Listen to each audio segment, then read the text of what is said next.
تیسرا جھوٹا دفاع وہ کرتے ہیں، وہ کہتے ہیں کہ جی صحابہ کرام نے یزید کی بیعت کر لی تھی، تو آپ کو کیا مسئلہ ہے؟ صحابہ کرام نے یزید کی بیعت نہیں کی تھی، صحابہ کرام سے زبردستی بیعت لی گئی تھی تلوار کے زور پر۔ جھوٹ بولنا بند کریں، تلوار کے زور پہ سب کچھ ہوا۔ نہیں یقین آتا بخاری شریف کھول لیں، صحیح بخاری میں 4827 نمبر حدیث ہے، مروان بن حکم مدینے کے ممبر پہ مسجد نبوی پہ حضرت معاویہ رضی اللہ تعالیٰ عنہ کی طرف سے گورنر بن کے اناؤنسمنٹ کر رہا ہے خطبے میں کہ اللہ تعالیٰ نے امیر المومنین کو یہ بات سجھائی ہے، وہ امت کے وسیع تر مفاد میں، یعنی کہ اے میرے عزیز ہم وطنوں، وہ امت کے وسیع تر مفاد میں اپنے بعد اپنے بیٹے کو خلیفہ نامزد کرتے ہیں۔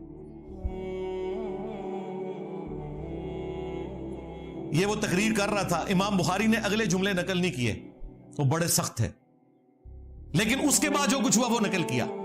وہ اگلے جملے کیا تھے وہ میں بعد میں بتاتا ہوں آپ کو۔ اگلے جملے جو امام بخاری نے نقل کیے وہ یہ تھے کہ وہاں حضرت ابو بکر کا بیٹا کھڑا ہوا اور اس نے کچھ بات وہاں پہ کہہ دی۔ وہ کیا بات کی وہ پھر امام بخاری نے سکپ کر دی۔ پھر اس سے اگلے جملے امام بخاری نے نقل کیے جس سے پتا چل گیا کہ وہ بات کوئی ایسی تھی کہ اسے آگ لگ گئی۔ مروان نے کہا گرفتار کرو اسے، پکڑ لو اس کو۔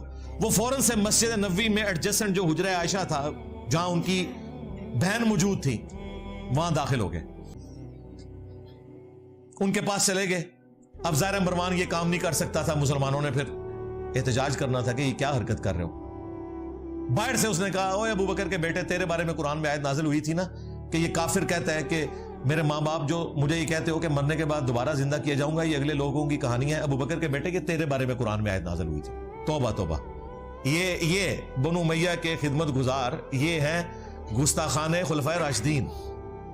جب اس نے یہ بات کی تو سیدہ عائشہ اندر تڑپ اٹھی، انہوں نے کہا اسکت، خاموش ہو جا، آل ابی بکر کے بارے میں کوئی قرآن کی آیت نازل نہیں ہوئی سوائے جو میری برات میں سورہ نور کی آیات نازل ہوئی تھی جب مجھ پہ جھوٹی تہمت لگائی گئی۔ بخاری میں اتنا آتا ہے، المستدرک للحاکم میں اور المعجم الکبیر طبرانی میں اور باقی کتابوں میں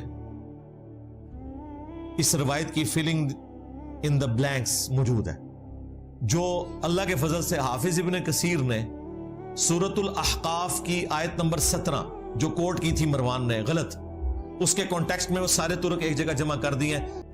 وہ فل ان دا بلینک یہ تھی کہ اس وقت مروان نے یہ کہا کہ ابو بکر نے بھی تو عمر کو خلیفہ نامزد کیا تھا نا، تو حضرت معاویہ اپنے بیٹے یزید کو بنانا چاہتے ہیں۔ دیکھو کیا ان کی اینالوجی دیکھیں، تو وہ اس پہ حضرت ابو بکر کا بیٹا کھڑا ہوا تھا، کیونکہ ظاہر ہے اس نے کہا کہ بنانا تھا تو مجھے بناتے ہیں نا، مجھے تو نہیں بنایا، تو کون سی مشرق سے اٹھا کے مثال مغرب میں پھینک رہا ہے۔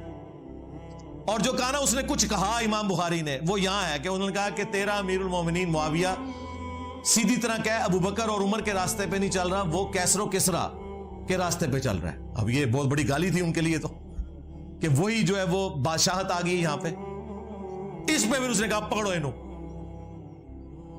اور حجرے میں اما عائشہ کے اور الفاظ تھے جو امام بخاری نے نقل نہیں کیے، وہ یہ تھے کہ مروان تیرے بارے میں نبی علیہ السلام نے فرمایا تھا کہ حکم پہ لعنت، اس کی اولاد پہ لعنت، تو اپنے باپ کی پشت میں تھا جب باپ بیٹا دونوں پہ اللہ کے نبی نے لعنت فرمائی تھی۔